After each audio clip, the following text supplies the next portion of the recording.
Najveći turistički događaj u ovom delu Evrope, Beogradski sajam turizma, završen je u fantastičnoj atmosferi za sve učesnike i posetioce. U duhu afirmacije, putovanja i promocije najlepših vrednosti svih kultura i naroda sveta proteklo je 38. izdanje manifestacije koje je opravdalo lidersku poziciju smotre u regionu i okupilo sve učesnike turističke privrede.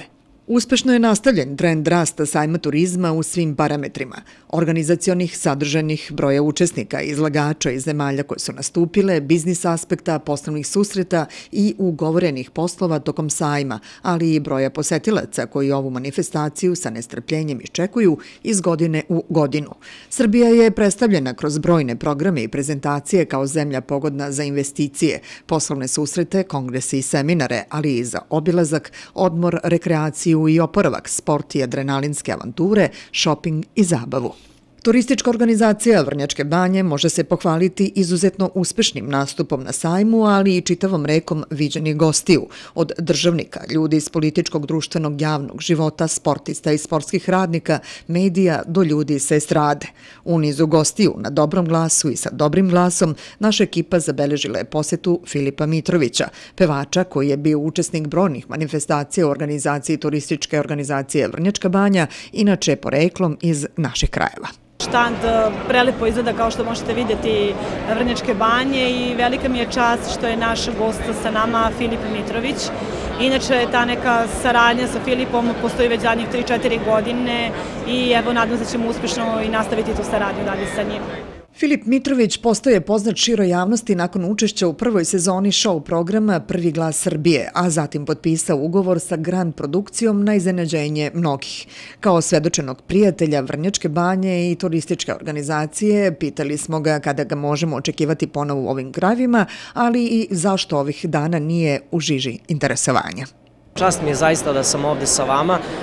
Turistička organizacija Vrnjačke Banje i Vrnjačka Banja su veliki prijatelji sa mnom od ranije i čast mi je što ponovo obnavljamo taj kontakt i što sarađujemo što ćemo i dalje sarađivati na nekom od vaših projekata.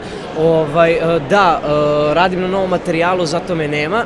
Ako ste mislili da čekate neku moju novu glupost, neće toga biti. Radim na svom novom albumu koji se treba pojaviti do kraja ove godine.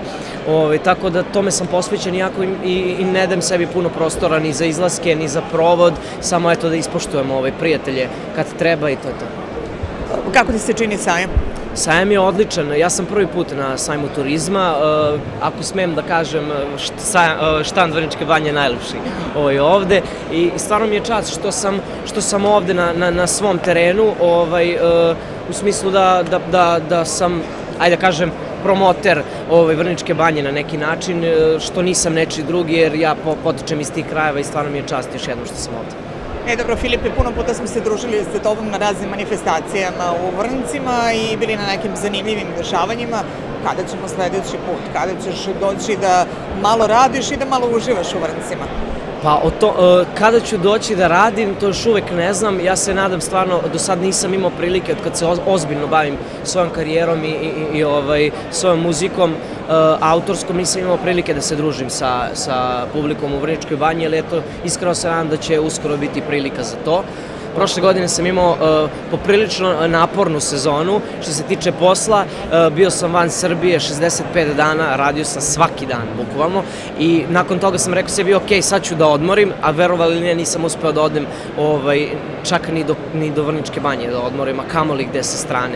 Tako da, eto, voleo bih da napravimo neki dogovor, da ispratimo to i kamerama, što da ne, da dođem, znam da u Vrnjačkoj Banji ima baš puno mesta gde možeš dobro da se odmoriš, čak i provedeš, eto, to je taj Vrnjački karneval, tako da iskreno se nadam da ću uskoro biti vaš gost.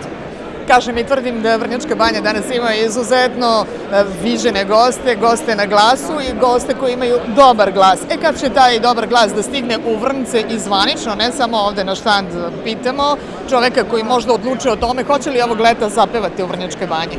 Prvo da pozdravim vas i svi u Vrnjačkoj Banji i okolici. Vrnjačka Banja je na dobrom glasu, koliko ja znam, i ljudi koji možda smo jednom davno tamo svirali, pa pitaju kako je, rekao, prekrasno. I mene je znalo kad sam prvi put došao, prekrasan grad, atmosfera, ljudi. A što se tiče svirke, pa možemo biti za ovo ljeto za karneval. Aha, znači ovo su neki nezvanični pregovori. Pa slučajno smo pričali kako ušlo oko karnevala, pa kako dolaze ljudi dakle, iz cijele bivše Jugoslavije, dakle od Makedonije, Crne Gore i Slovenije i Evrope, dakle međunarodna je povorka, pa eto. Dobro. Sada moram da pitam i za ovaj veliki sajam, kako se čini, kako izgleda ovaj štand, koliko su fini Vrnčani u tim pregovorima i dogovorima? Pa mi to začas vidiš, popili smo kaficu i pa kad su ljudi normalni, to su ljudi brzo dogovore, ako nemaš neke megalomanske uvjete kao izvođač ili ako su oni normalni suvodni, tako ne nekih problema. A sajam ko sajam je super To je jedan od rijetkih uspješnih sajmova turizma u regiji. Kako ide taj pozdrav? Ćao, džezba, džezba.